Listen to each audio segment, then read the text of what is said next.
네, 이번에는 올해 충남도가 추진하는 정책들 또 과제들을 한번 점검해 보겠습니다. 충남도에도 올해 참 굵직한 사업들이 참 많은데 양승조 충남지사님 스튜디오에 직접 모셨습니다. 지사님 어서 오십시오. 예, 반갑습니다. 예, 늦었지만 새해 복 많이 받으시고요. 예, 새해 복 많이 받으십시오. 예. 예. 취임식을 한 지 이제 엊그제 같은데 벌써 1년 6개월이라는 시간이 지났습니다. 네, 그렇습니다. 그리고 이제 임기 3년 차를 맞으셨는데 올해 충남도에서 가장 역점적으로 또 추진하고 있는 그런 도정 방향, 정책들이 있다면 소개해 주시죠. 예, 충남 도정의 기본 목표가 분명합니다.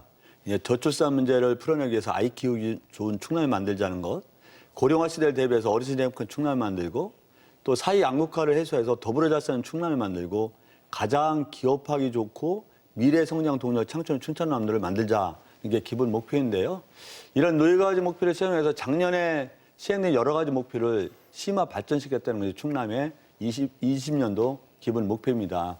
예컨대 충남형 아기수당을 지금까지 24개월까지 지급했지만 금년 11월부터 36개월로 확대하는 문제라든지 우리가 농어민 기본소득제 시행하는 것도 충청남도가 올해 시행하는 제도이다 말씀을 드리면서 여기에 해양 신산업, 해양 바이오 인큐베이터라든가 해양 바이오 뱅크 사업이라든가 아니면 해양 국가해양정원의 예비 타당성 조사 대상 사업으로 선정하는 것을 잘 예탁을 통과될 수 있도록 하는 것도 충남의 현안 사업이다. 그런 말씀을 드리겠습니다.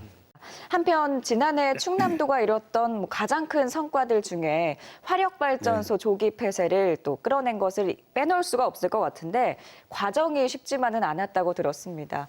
앞으로 미세먼지 대책과 관련해서는 어떻게 준비하실 계획이신지요? 하여튼 보령 화력 1호 기호기를 조기 폐쇄 이끌어내는 것은 충남도의 커다란 쾌거였다. 중앙정부의 에너지 정책을 갖다 수정한 기념 쾌거였다 말씀드리고요.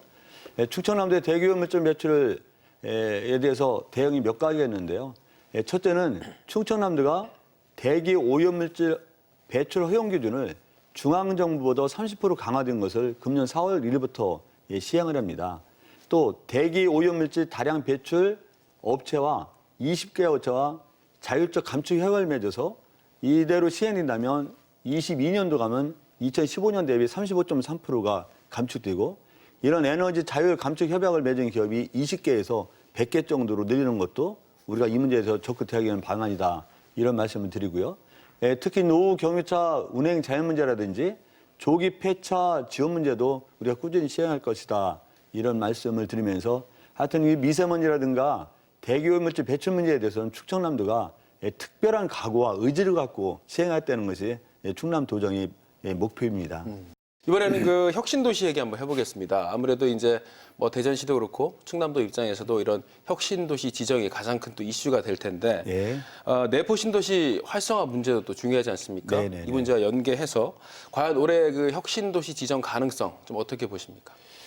뭐 아시는 바와 같이 작년에 혁신도시 지정이 가능하게 한 국가균형발전특별법 개정안이 법안 심사 소위를 통과했습니다. 사실 법안 심사 소위를 통과한 것은 전체회의라든가 법사위, 국회 본회의 통과할 가능성이 한 98% 정도 되거든요. 그래서 1차적으로 큰 고민을 넘겼는데 작년에 연말에 이제 국회에서 여러 가지 상황 때문에 정상적으로 국회가 진행이 안 됐는데 금년 2월 임시국회에서는 국가균형발전특별법이 통과될 수 있도록 최선을 다하겠다 이런 말씀을 드리고요. 이래서 이제 내포 신도시에 혁신도시 지정이 되면 내포 신도시가 큰 발전할 수 있는 기폭차가 될 거다 그런 말씀을 드리고 하여튼 내포 신도시가 활성화될 수 있도록 충청남도가 만반의 준비를 하고 강력하게 실행하겠다는 말씀을 드립니다. 네. 또 기분 좋은 소식도 있었는데요. 그 아산의 13조 투자 유치가 이루어지면서 앞으로 지역 경제 활성화에 대한 기대감도 더욱더 높아진 것 같습니다. 하지만 반면에 또 서민 경제는 아직도 어렵고 또 남부권은 인구 소멸까지 우려되는 등 남북 격차가 심한 상황인데요. 앞으로 지역 경제에 대해서 대책은 어떻게 준비하실 계획이신지요? 하여튼 삼성전자의 13조 1,000억의 투자는 굉장한 의미가 있다고 생각합니다. 아산과 천안을 넘어서 충청남도 전체에 큰 영향을 주는 아주 쾌거였다 말씀을 드리고요. 특히 13조 1,000억의 투자 중에서 한 6조에서 7조 정도 되는 충남 소재 부품 장비 기업과 함께 하였던 것이기 때문에 더 커다란 의미가 있다고 생각하고요. 특히 남북권이나 서해안권 같은 경우는 해양 신산업을 통해서 서해안권의 발전을 끼워야겠다는 것이고요. 남북권 같은 경우는 논산이라든가 부여라든가 공주 같은 경우는 그 지역의 특성에 맞는 그 지역이 갖고 있는 장점을 살리는 지역 특화 산업을 육성해서 어떤 충청남도의 균형 발전을 깨웠다는 것이 충청남도의 계획입니다. 네, 오늘 그 지사님 말씀해 주셨던 모든 사업들이 예정대로 잘 진행되기를 바라겠습니다. 오늘 말씀 고맙습니다. 예, 감사합니다.